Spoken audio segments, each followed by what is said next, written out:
సంవత్సరాల తరబడి ఎన్ని మందులు వాడినా మీ మోకాల నొప్పులు తగ్గట్లేదా? ప్రాణ పెయిన్ క్లినిక్ లో అత్యాధునిక చికిత్స. మేము Ahobilam sir, ST hostel sir మాది. 15 సంవత్సరాలు అవుతుంది. మాకు జీతాలు ఏం లేదు సార్. మేము ఎట్ట బతకాలి సార్? మేము ఈ పని గుండానే మేము బతుకుతున్నాం. సంవత్సరానికి ఒకసారి ఇచ్చి మేము ఏం తిని బతకాలి సార్? 15 సంవత్సరాలు అవుతుంది చేసుకోబట్టి. మాకు 2 పిల్లలు, భర్త లేడు. ఎట్ట బతకాలి సార్? మేము జీతం లేకపోతే ఎట్ట బతకాలో చెప్పండి, మీరే చెప్పండి సార్.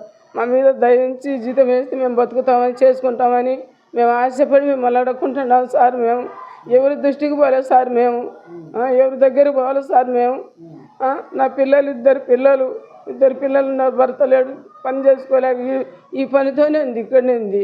ఆ పిల్ల పోషణ ఏంది, ఆ పిల్ల చదువు ఏంది, జీతాలు లేవు సార్. 15 సంవత్సరాలు అవుతుంది సార్ చేసుకోబట్టి. మాకు న్యాయం చేయాలని కోరుకుంటా వస్తున్నాం తండ్రి. మా పెద్దల కాలం నుంచి ఇన్నే ఉన్నాం సార్. మేము కాకపోతే మేము పని చేసుకుంటున్నాం, మీరు హాస్టల్లో పని చేసుకుంటున్నాం.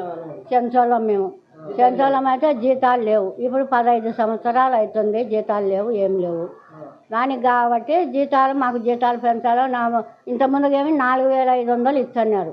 ఆ 4500 కూడా 15 ఏళ్ళు అవుతుంది. మన సంవత్సరానికి వేసినారు అంతే, 45,000 వేసినారు. అంతగా ఇప్పుడు మళ్ళీ వస్తుంది అంటున్నారు. అది వచ్చింది లేదు, సచ్చింది లేదని పిల్లోళ్ళు అనుమానంగా ఉన్నారు. పిల్లోళ్ళు చెయ్యాలన్నా వద్దా? మనం గవర్నమెంట్లో లేము, లేము.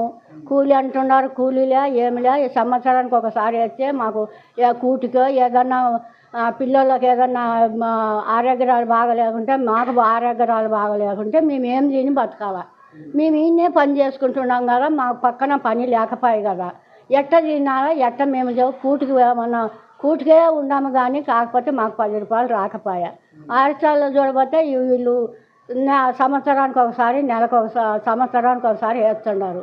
మరి ఏం దీన్ని బతకాల? సంవత్సరం దాకా మాకు రూపాయి లేకపోయా. ఇన్నే పని, ఇన్నే వేసుకుంటా, ఇన్నే చేసుకుంటా తినుకుంటున్నాం కాబట్టి, అందుకు మాకు అనుమానంగా ఉంది కాబట్టి, అందుకని మేము ఎట్ట చేయాలనో ఏమో మాకు తెలకుండా ఉంది అని పిల్లోళ్ళు అనుమానంగా ఉన్నారు సార్.